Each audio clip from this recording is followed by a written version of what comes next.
My name is Evan Walls. I learned to surf when I was about 4 and have been surfing ever since. I'm a bit different than your average surfer because of the fact that I live in Rochester, New York.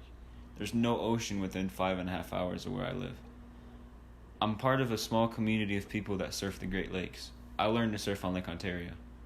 Most people don't even know that it's possible to surf in the Great Lakes, but during our peak season, November to March, there's hardly a week where my dad and I don't surf. Many people call us lake surfers crazy. You're probably right. Most winters there are stretches during the coldest parts of winter where the lake freezes and it's impossible to surf.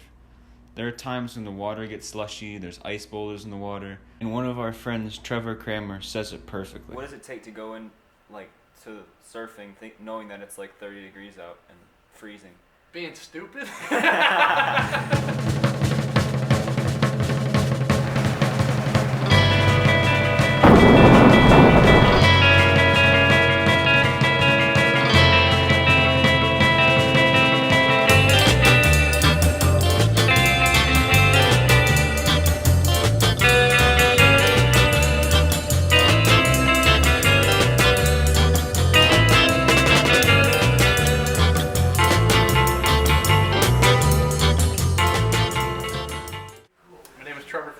From Rochester, New York. I've been surfing since, I was a little kid. I grew up in New Jersey and went down to Ocean City in the summertime and kind of just learned to surf down there. And I make wooden surfboards, hollow wooden surfboards, specifically designed for the lakes. I put a little more volume into them to compensate for our buoyancy. But the main thing too is that I build wood boards based on the environmental friendliness that they pose. They're going to last longer. I use mostly repurposed materials for my day job to build these. When I moved up here, I stopped surfing for a long time and used to go on yearly surf trips. And 2006, 2007, came back from a surf trip, bought a board back, and just kind of went for a search to find surf and met up some people and been surfing lakes ever since. Lakes are just so laid back, small community.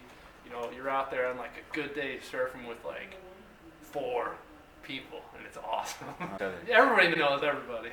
Yeah, that makes the community so special. Is that your favorite part about Great Lake surfing? Absolutely. It's a tight-knit community. It's so small, and everybody's relying on everybody else. What are the conditions? Where are we going? It's like a family.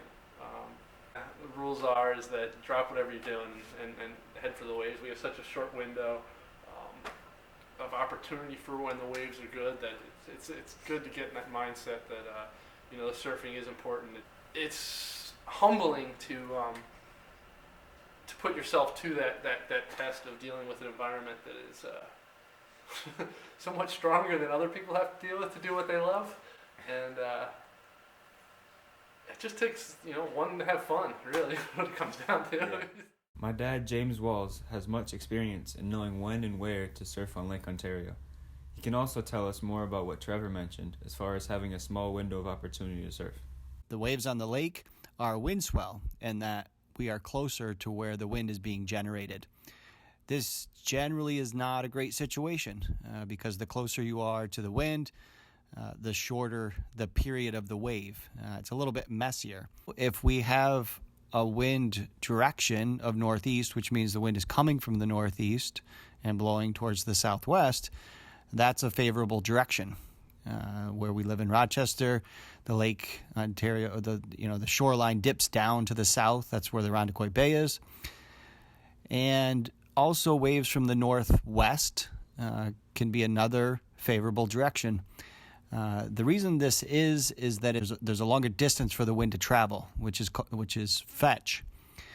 So we have a longer fetch from the northwest direction and the northeast direction.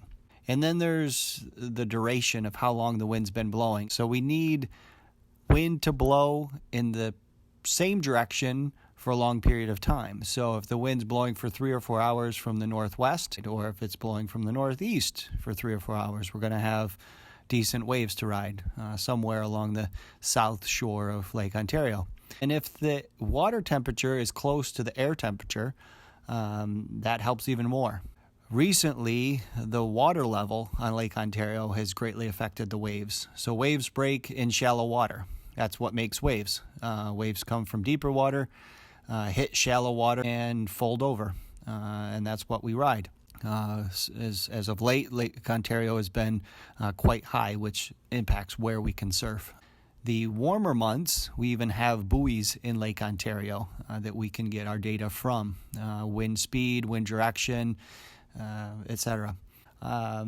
We use a number of websites, some surf forecasts as far as animated wave heights, and typically, like any weather, the closer you get to an event, the more accurate that data is going to be. So that's a little bit about how we know when and where to surf. My name is Daryl Licata. They call me OG just sort of as a joke to tease me. It's one of those nickname things. You know how nicknames go. If you fight a nickname, it just gets even worse. So I just sort of don't say anything, but they're just joking around with me. I wasn't really the first person to ever surf Lake Ontario.